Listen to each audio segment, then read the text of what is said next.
భార్యాభర్తలు పెళ్ళైపోయాక ఎక్కువగా చాలా మంది అమ్మాయిలు భర్త దగ్గరికి రాకుండా అమ్మగారింట్లో ఉండడము. భార్య గనక ఫ్రీక్వెంట్గా పోయి ఫ్రీక్వెంట్గా పుట్టింటికి వెళ్ళటం కానీ పోయి పుట్టింట్లోనే ఉండటం కానీ ఇట్లాంటివి కనుక చేస్తుంటే మీరు డెఫినెట్లీ మీరు డైవర్స్ చేసుకునే అర్హత అయితే మీకు ఉంటుంది. డైవర్స్ కేసు వేయాలి అని అంటే చాలా బలమైన కాజెస్ అక్కడ చూపించాలి కదా. అది చిన్నది కాదు, అది చాలా డైవర్స్కి చాలా బలమైన కారణం. అది నువ్వు ఆడపిల్ల కాబట్టి ఛాన్స్ సింపుల్గా చెప్పేసినావు సార్, ఇది చిన్నదే కాదు సార్ డైవర్స్. వండి పెట్టకపోవడం కూడా డైవర్స్ కారణం తెలుసా మీకు? Welcome to I dream legal talk. నేను ఉదయశ్రీ. ప్రెసెంట్ నాతో ఉన్నారు నాగేశ్వరరావు పుజారి గారు, అడ్వకేట్ గారు. మాట్లాడదాం. హలో అండి. భార్యాభర్తలు పెళ్ళైపోయాక ఎక్కువగా చాలా మంది అమ్మాయిలు భర్త దగ్గరికి రాకుండా అమ్మగారింట్లో ఉండడము, ప్రతి పండగ అని అదని ఏదో ఒక విధంగా వెళ్ళి అక్కడే ఉండడం, భర్తతో కాపురం చేయకపోవడం, ఇలాంటివి చేస్తూ ఉన్న కేసెస్ చాలా చూస్తూ ఉంటాము. అలాంటి సందర్భాల్లో ఆ భర్తకి ఏమైనా ఆప్షన్స్ ఉన్నాయా? ఆప్షన్స్ అంటే ఇప్పుడు మనకు ఇప్పుడు ఉన్న టెక్నాలజీ పెరిగిపోయి తర్వాత సౌకర్యాలు పెరిగిపోయిన తర్వాత ఏమవుతుందంటే ఏంటంటే పెళ్ళైన తర్వాత చాలామంది అమ్మాయిలు ఏం చేస్తున్నారు, మాట్లాడితే పుట్టింటికి వెళ్ళిపోతారు. పండగ ఉందనో, పబ్బం ఉందనో, లేదా అక్కడి నుంచి పని చేస్తానో, కంఫర్ట్ ఉందనో అని వీళ్ళు ఎక్కువ ఆనే కూర్చొని ఎక్కువ అది చేస్తుంటారు. ఈ అబ్బాయిలు ఏమో మొత్తుకుంటుంటారు, ఈ తారీఖు నేను పెళ్లి చేసుకుంటే ఎందుకు అని చెప్పి వీళ్ళు మొత్తుకుంటుంటారు. ఓకే, వీళ్ళేమో కంఫర్ట్ కోసం కావచ్చు, లేకపోతే ఇంకోటి ఎక్స్వైజెడ్ ఇక్కడ ఉంటే పని చేయాల్సి వస్తానో, లేకపోతే ఇంకా పడతాను లేదనో ఏదో ఒక కారణంతో ఎక్కువ వెళ్ళిపోతుంటారు ఫ్రీక్వెంట్గా. ఈ మధ్యకాలంలో చాలా కేసులు ఎక్కువనే బాగా. ఓకే, ఈ అబ్బాయిలు ఏంటి అంటే అల్టిమేట్గా ఏంటంటే, సార్ ఇప్పుడు నేను పెళ్లి చేసుకున్నా కదా, నా పిల్ల నాతో ఉండాలి కదా, ఇక సంవత్సరంలో 6 నెలలు అక్కడ ఉండి 6 నెలలు ఇక్కడ ఉంటా సార్, ఇక నేను ఏం చేయాలి సార్ అని అంటుంటారు జనరల్గా. సో మీరు ఎప్పుడైనా సరే మనం అందరికి చెప్పేది ఏంటంటే పెళ్లి చేసుకునేది పర్పసే ఒక ఇంటి కింద కలిసి జీవించడానికి. ఓకే, మీరు ఆ పర్పస్ని పర్పస్ని అర్థం చేసుకోకుండా ఏదో సోషల్ మ్యారేజ్ అంటాం. సోషల్ మ్యారేజ్ అంటే సమాజం కోసం మ్యారేజ్ చేసేసుకొని ఎటు పడతారు తిరుగుతున్నారు ఇక. ఓకే, ఎవరన్నా పెళ్ళి అయిందా అంటే అయింది అని చెప్పుకోవడానికి తప్ప ఆ పెళ్లిలో ఉన్న అర్థాలు పరమార్థాలు అర్థం చేసుకోకుండా ఏం చేస్తున్నారు, ఎటు పడతారు తిరుగుతున్నారు వీళ్ళంతా. ఓకే, ఎప్పుడైనా సరే భార్య గనక ఫ్రీక్వెంట్గా పోయి ఫ్రీక్వెంట్గా పుట్టింటికి వెళ్ళటం కానీ పోయి పుట్టింట్లోనే ఉండటం కానీ ఇట్లాంటివి కనుక చేస్తుంటే మీరు డెఫినెట్లీ మీరు డైవర్స్ చేసుకునే అర్హత అయితే మీకు ఉంటుంది. డైవర్స్ డైవర్స్ తీసుకోవచ్చు. There are n number of judgements in the country.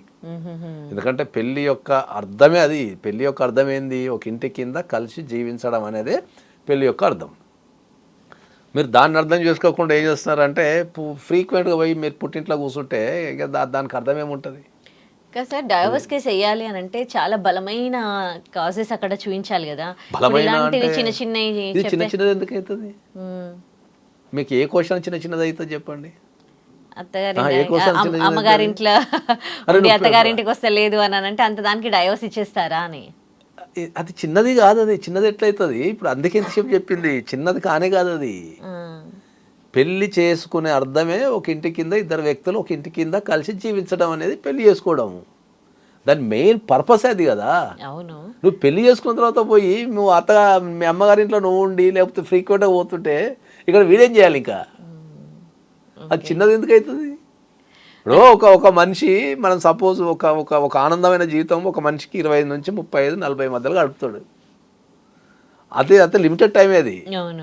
Okay, ఏం నాకు అన్లిమిటెడ్ టైం లేదు కదా జనాలకు. పోనీ అమ్మ నాకు 200 సంవత్సరాలు 50 సంవత్సరాలు పోవడానికి.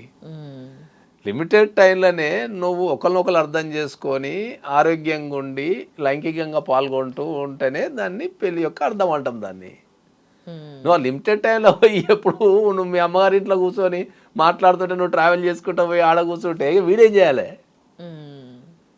పుట్టింటికి వెళ్ళి అక్కడ ఉండటం, ఓకే, ఫ్రీక్వెంట్గా వెళ్ళటము అనేది అది చిన్నది కాదు. అది చాలా డైవర్స్కి చాలా బలమైన కారణం. అది నువ్వు ఆడపిల్ల కాబట్టి ఛాన్స్ సింపుల్గా చెప్పేసినావు సార్, ఇది చిన్నదే కాదు సార్ డైవర్స్.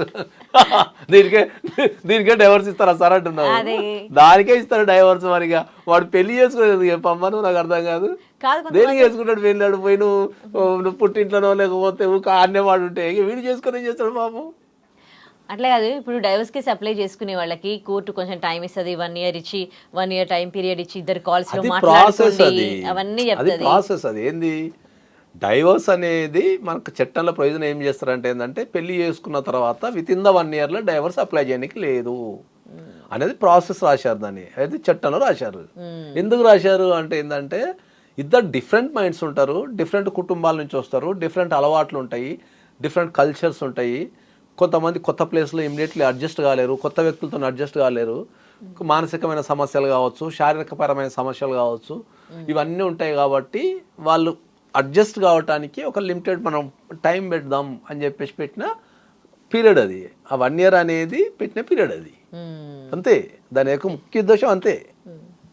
సో ఆ 1 year లోపు ఏంటంటే చిన్న చిన్న గొడవలు అయినా, లేకపోతే పడకపోయినా, లేకపోతే ఇంకేమన్నా ఉన్నా వాళ్ళు అడ్జస్ట్ కావడానికి టైం పడుతుంది, ఒకరినొకరు అర్థం చేసుకోవడానికి టైం పడుతుంది. కాబట్టి ఆ కాలం పెట్టిండ్రు. ఆ కాలం దాటిన తర్వాత అప్లై చేసుకోండి చూద్దామని చెప్పారు. ఎప్పుడైనా సరే మనం డైవర్స్ అప్లై చేసినప్పుడు మనకు కౌన్సిలింగ్ అని కానీ మీడియేషన్ కానీ చేస్తారు.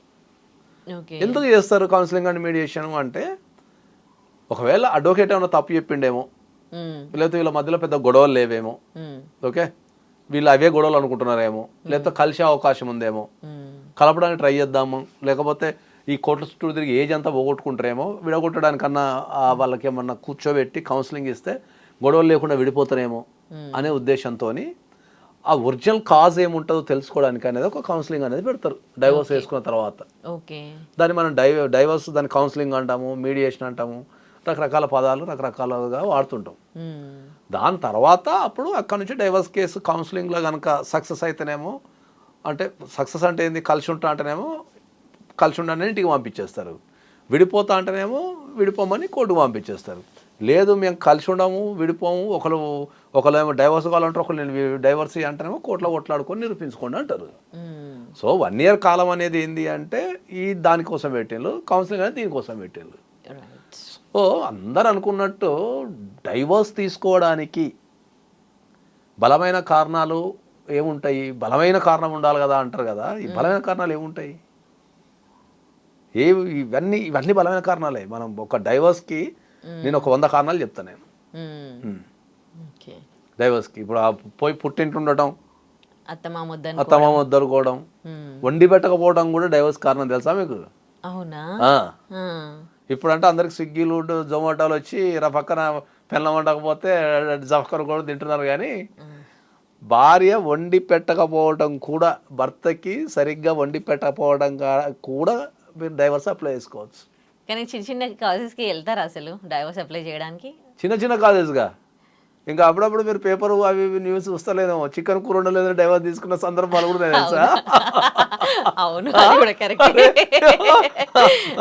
పెళ్ళం చికెన్ కూర ఉండలేదని డైవర్స్ తీసుకున్న సందర్భాలు ఉన్నాయి. మూడు బట్టలు కొనలేదు, నాకు నచ్చిన బట్టలు కొనలేదని డైవర్స్ తీసుకున్న సందర్భాలు తెలుసా నాకు? ఇంకా మీరు కూర ఉండలేదని డైవర్స్, లేకపోతే బట్టలు కొనలేదని డైవర్స్, లేకపోతే విహారయాత్రకు తీసుకెళ్ళని డైవర్స్ తీసుకున్న సందర్భాలు తెలుసా? సో డైవోర్స్ అనేది వాళ్ళ ఇష్టాన్ని బట్టి. అది మీకు జనరల్గా నేను ఒక విషయం చెప్తుందండి, డైవోర్స్ అనే పదం చాలామందికి అర్థం కాదు. ఏదో ఒక ఈవెన్ దో అడ్వకేట్స్కి అయినా లేకపోతే జనరల్ పబ్లిక్ అయినా చాలామందికి అర్థం కాదు డైవోర్స్ అనే పదం. అదేదో ఒక రాకెట్ సైన్స్ లెక్క, దాన్ని డైవోర్స్ అంటే ఏదో రాకెట్ సైన్స్ లెక్క ఫీల్ అవుతుంటారు. అందరికి అర్థమయ్యే భాషలో డైవర్స్ అంటే ఏంది అంటే, ఒక వ్యక్తితోని కలిసి జీవించలేని దాన్ని మనం డైవర్స్ అంటాం అంతే. అంటే ఈ వ్యక్తితో కలిసి జీవించలేను, దాన్ని డైవర్స్ అంటాము. ఆ వ్యక్తితోని కలిసి జీవించలేనటానికి వేల కారణాలు ఉండొచ్చు, అర్థమైందా? వేల కారణాలు ఉండొచ్చు. ఇప్పుడు వాడు తాగి రోజు వస్తాడు, ఈమెకు ఫీజు ఉండదు, అది ఇప్పుడు ఆ వ్యక్తితో కలిసి జీవించలేను సార్, తాగి రోజు వస్తే ఏం చేయాలి సార్, డైవర్స్ అంటారు. అండర్స్టాండింగ్ ఉండదు, అండర్స్టాండింగ్ ఉండదు, ఊక గొడవలు అవుతుంటాయి, దాన్ని డైవర్స్ అంటాము. కొన్ని హ్యాబిట్స్ ఉంటాయి మార్చుకోరు, డైవర్స్ అంటాం. కొంతమంది ఖాళీ కూర్చొని పని చేయరు, ఇవన్నీ డైవర్స్ కారణాలు ఇవి. దానికి డైవర్స్ అంటే ఏంటంటే ఒక వ్యక్తితోని కలిసి జీవించలేని పరిస్థితిని డైవర్స్ అంటాం అంతే. దీని ఇంత సింపుల్ లాజిక్ ఇది, దీనికి ఇంత రాకెట్ సైన్స్ ఏం లేదు దీనికి. మీరు అంటున్నారు కదా, ఇప్పుడు హస్బెండ్ ఉన్నారు ఒక కేసులో, కానీ తను సంపాదిస్తారు కానీ 1 NP కూడా భార్యకి ఇవ్వడు, భార్య చూసుకోవాలి. అదే అంటున్నా, లిమిటెడ్ ఇచ్చేటోళ్ళు కూడా ఉన్నారు, అసలు ఇయ్యనోళ్ళు ఉన్నారు, ఇచ్చేటోళ్ళు ఉన్నారు. ఈ నెల నీకు 5,000 ఇస్తా అంతే, ఇక నువ్వు ఏమేం చేసుకునేటోళ్ళు ఉన్నారు. ఓకే, అది ఒక్కొక్క కుటుంబాన్ని బట్టి, వ్యక్తులను బట్టి, పరిస్థితిని బట్టి అంతా మారుతుంటది. సో కాబట్టి డైవర్స్కి ఈ కారణం ఆ కారణం అంటే ఏముండదు. కొంతమంది కాపురం చేయరు, కొంతమందికి లైంగిక విషయాల మీద ఇంట్రెస్ట్ ఉండదు, అన్నీ బాగుంటాయి వాళ్ళకి. ఓకే, ఆ విషయానికి వచ్చే మాత్రం ఇంట్రెస్ట్ ఉండదు. మళ్ళీ మిగతా అంతా మంచిగా ఉంటారు, కథ రాకుంటారు. సో ఇప్పుడు మనకు కర్ణుడు సావుకి 100 కారణాలు అన్నట్టు డైవర్స్కి అసలు నీకు నేను చెప్పదలుచుకుంటే అసలు ఇంకా అసలు ఇటువంటి విషయాలు ఉంటాయి సార్ జీవితాలు అనుకుంటారు మీరు. కాబట్టి దాన్ని సింప్లిఫై చేస్తే డైవర్స్ అంటే ఏంది, ఒక వ్యక్తితోనే మనం కలిసి జీవించలేను సార్, ఈ కారణం వల్ల నేను ఈ వ్యక్తితోనే కలిసి జీవించలేను, దీనివల్ల నాకు ఒక జీవితం ఉంది, నా ఒక్క జీవితం ఖరాబ్ అవుతుంది, నేను మళ్ళీ పుట్టా కదా, మళ్ళీ నేను పుట్టా నేను. ఓకే, నా ఏజ్ మళ్ళీ పోతూ వస్తుందా, 25 నుంచి 35 మధ్యలో నేను పోతూ వస్తుందా, రాదు కదా. సో నాకు ఆ అవకాశం ఇవ్వండి, నాకు మరొక మంచి భాగస్వామిని అనుకోవడానికి నాకు అవకాశం ఇవ్వండి, లేకపోతే ప్రశాంతంగా ఉండడానికి అవకాశం ఇవ్వండి అని చెప్పడం డైవర్స్. రైట్, థ్యాంక్ యూ అండి.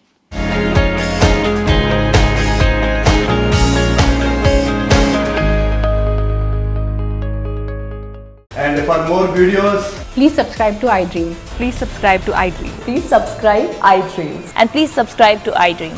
For more videos, subscribe to iDream.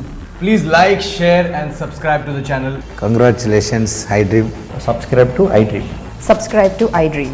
So subscribe to iDream Media.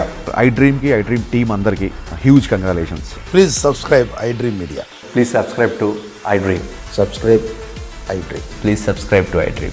iDream అంటే నా కళల ఛానల్ సబ్స్క్రైబ్ చేసుకున్న నోరు తిరుగుతలేదు, మీరైతే గంట గుర్తు కొట్టండి. For more such videos, please subscribe to iDream.